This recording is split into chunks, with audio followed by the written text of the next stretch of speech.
മതങ്ങൾ നമ്മളെ പഠിപ്പിക്കുന്നത് അത് തന്നെയാണ് എന്നുള്ളത് നമ്മളെ ആവർത്തിച്ച് ഓർമ്മിപ്പിക്കുകയാണ്. നമുക്കെല്ലാവർക്കും അറിയാം, അയൽവാസി പട്ടിണി കിടക്കുമ്പോൾ വയറ് നിറച്ച് ഭക്ഷണം കഴിക്കുന്നവൻ എന്നിൽപ്പെട്ടവനല്ല എന്ന് പറഞ്ഞു വെക്കുമ്പോ അവിടെയും കരുണ തന്നെയാണ്, കാരുണ്യം തന്നെയാണ് ഏറ്റവും പ്രധാനപ്പെട്ട മൂല്യമായി ഉയർത്തി കാണിക്കപ്പെടുന്നത്. അതെല്ലാ മതങ്ങളും പറഞ്ഞിട്ടുണ്ട്. നിന്നെപ്പോലെ നിന്റെ അയൽക്കാരനെയും സ്നേഹിക്കാൻ യേശു ക്രിസ്തു പറയുമ്പോ അയൽക്കാരനായ ക്രിസ്ത്യാനി എന്ന് പറഞ്ഞു വെച്ചതായി ആരും നമ്മളെ പഠിപ്പിച്ചിട്ടില്ല. ലോകത്തെ സകലർക്കും സുഖം ഭവിക്കട്ടെ എന്ന് പ്രാർത്ഥിക്കുന്ന ഹൈന്ദവ മതം നമുക്കെല്ലാവർക്കും അറിയാം. മാതാക്ക പാർവതി ദേവി പിതാദേവു മഹേശ്വര ബാന്ധവ മാനവ സർവേ സ്വദേശി ഭൂനത്രയം എന്ന് പറഞ്ഞു വെക്കുമ്പോ, സർവേ സ്വദേശി ഭൂനത്രയം എന്ന് പറഞ്ഞു വെക്കുമ്പോ അതേതെങ്കിലും ഒരു ജാതിയിൽപ്പെട്ടവന്റെ ഭൂമിയാണ്, മതത്തിൽപ്പെട്ടവന്റെ ഭൂമിയാണ് എന്നുള്ളതല്ല, സർവരുടേതുമാണ്.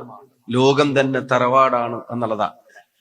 അപ്പൊ ആ സർവരുടേതയും എന്നുള്ള വ്യത്യാസത്തിൽ നിന്ന് ഇപ്പൊ പല ആവശ്യങ്ങൾക്ക് വേണ്ടി നടക്കുന്ന ഇന്റർപ്രിട്ടേഷൻസ് ആളുകളെ ഭിന്നിപ്പിക്കാൻ ശ്രമിക്കുമ്പോ, പരിശുദ്ധ പ്രവാചകന്റെ 1500 വർഷങ്ങളെ സംബന്ധിച്ച് നടക്കുന്ന ഒരു സാംസ്കാരിക സമ്മേളനം, ഒരു സംഗമം, അതിൽ കക്ഷി രാഷ്ട്രീയത്തിനും ജാതിമത ചിന്തകൾക്കും വിശ്വാസത്തിന്റെ അതിരുകൾക്കും അപ്പുറത്തേക്ക് എല്ലാവരെയും ചേർത്ത് പിടിച്ച് നാട്ടിലിങ്ങനെ കൂടുമ്പോ ഇത് നാടിന്റെ പൊതു ഇടമായി സ്നേഹത്തിന്റെ സന്ദേശത്തിന്റെ പ്രചരണത്തിന് വേണ്ടി, സൗഹാർദ്ദത്തിന്റെ സന്ദേശത്തിന്റെ പ്രചരണത്തിന് വേണ്ടി ഉപയോഗിക്കപ്പെടുന്നു എന്നുള്ളത് തന്നെയാണ്.